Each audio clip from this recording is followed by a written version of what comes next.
अतिथी देवो भव असं म्हटलं जातं आणि आपल्या संस्कृतीचा तो एक भाग आहे. कृतज्ञता व्यक्त करावी. आपल्या लातूर जिल्ह्याचे मुख्य कार्यकारी अधिकारी माननीय श्री राहुल कुमार मीना साहेब यांचं स्वागत करण्यासाठी मी श्रीमान जोशी सरांना विनंती करतो. शाळेचे मुख्याध्यापक तथा केंद्र प्रमुख आदरणीय श्रीमान जोशी सर, आपणास विनंती की आपण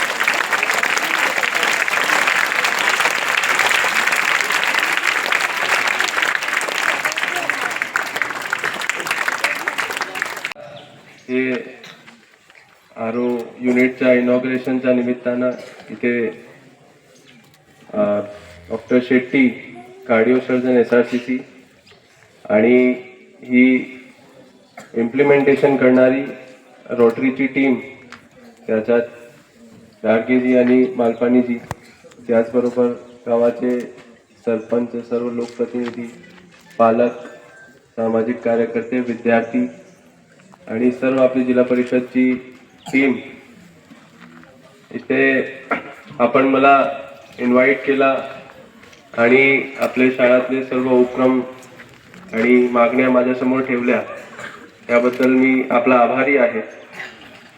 खरं तर नुकतेच आपल्या जिल्ह्यामध्ये एवढा जास्त पाऊस पडलेला आहे, बरेचसे शाळा आपले डॅमेज झालेले आहेत.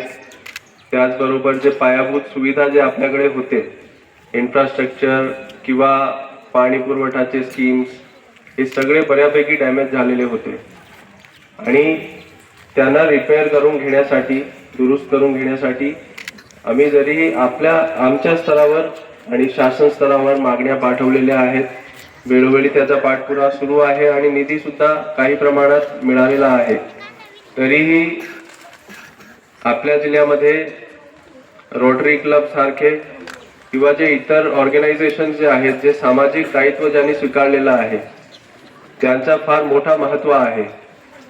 कारण जेव्हा CSR मार्फत किंवा एखादा NGO मार्फत स्कीम जेव्हा केलेल्या जातात, तो जो स्केल असतो किंवा ज्या प्रमाणामध्ये आपण सामाजिक कामे करू शकतो किंवा शासकीय जे आपले इन्स्टिट्यूशन्समध्ये जे आपले ग्रामीण भागातील नागरिक आहेत, त्यांना जे सेवा पुरविण्याची जी गती असते, ते एवढे CSRचे जे कॉन्ट्रीब्युशन्स असतात किंवा रोटरी क्लब सारखे NGOज असतात, त्यांच्या सहभागातून ते दुप्पट, तिप्पट, 10 पट पर्यंत जाऊ शकतात.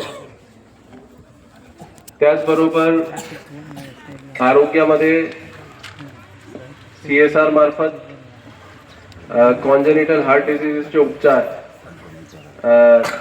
हॉस्पिटल, SRCC हॉस्पिटल मार्फत केलेले गेले आहेत असं मला समजलेलं आहे.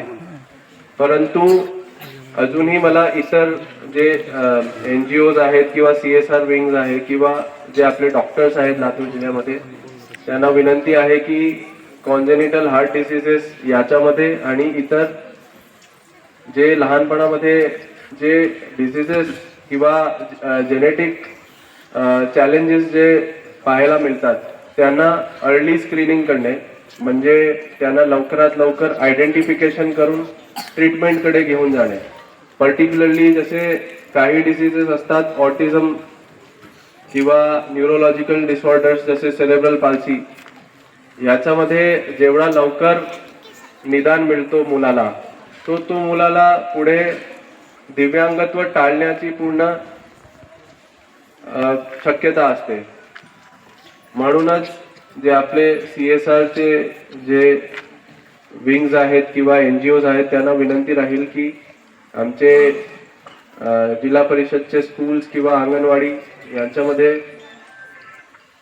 इव्हन शिक्षकांना बी आम्ही याच्यासाठी ट्रेनिंग बी ठेवणार आहे की जेवढा लवकर आपण ऑटिझम किंवा सेरेब्रल पाल्सी सारखे चॅलेंजेस मुलांमध्ये आयडेंटिफाय करून त्यांना निदान सुरू केला, पालकांना काउन्सिलिंग करून त्यांना विश्वासात घेऊन वेळोवेळी त्याचा उपचार जर सुरू केला, तो हे मुलांना लवकर 10 वर्षाच्या आत त्यांना बऱ्यापैकी फायदा मिळू शकतो आणि पुढच्या त्यांच्या भविष्यामध्ये एक दिव्यांगत्व टाळून त्यांना बऱ्यापैकी मेनस्ट्रीम मध्ये त्यांचा समावेश करण्याची शक्यता असते. याबद्दल मी रोटरी क्लब आणि आपले जे डॉक्टर्स आहेत त्यांच्याबद्दल त्यांच्या बरोबर मीटिंग ठेवून पुढे आणि DAIC बरोबर कसे काम करता येईल याच्यासाठी मी प्रयत्नशील राहणार आहे. त्याचबरोबर या गावामध्ये एवढा प्रगतशील गाव असून सुद्धा बरेचसे संस्था आहेत. तरीही आपल्या शाळामध्ये जवळपास 1000 पटसंख्या असणे हे फार जिल्हा परिषदसाठी एक अभिमानाची गोष्ट सारखं वाटते. कारण पालकांनी इथे आपल्यावर विश्वास दाखवलेला आहे आणि वेगवेगळे चॅलेंजेस असून सुद्धा टीचर्सनी आणि हेडमास्टर, टीचर्स, SMC आणि गावाचे लोकप्रतिनिधींनी वेळोवेळी याच्यामध्ये दखल घेतलेली असेल तरच पालक एवढा विश्वास आपल्या शाळेला दाखवतात. मी आपल्या मागण्या नोंद करून ठेवलेल्या आहेत. पुढच्या काळात टॉयलेटबद्दल किंवा पुढचे 9वी 10वीचे वर्गाबद्दल आपण जे माझ्यासमोर विषय मांडलेले आहेत त्याच्यावर मी नक्कीच पुढे कार्यवाही करण्याचा प्रयत्न करेन. शेवटी मुलांना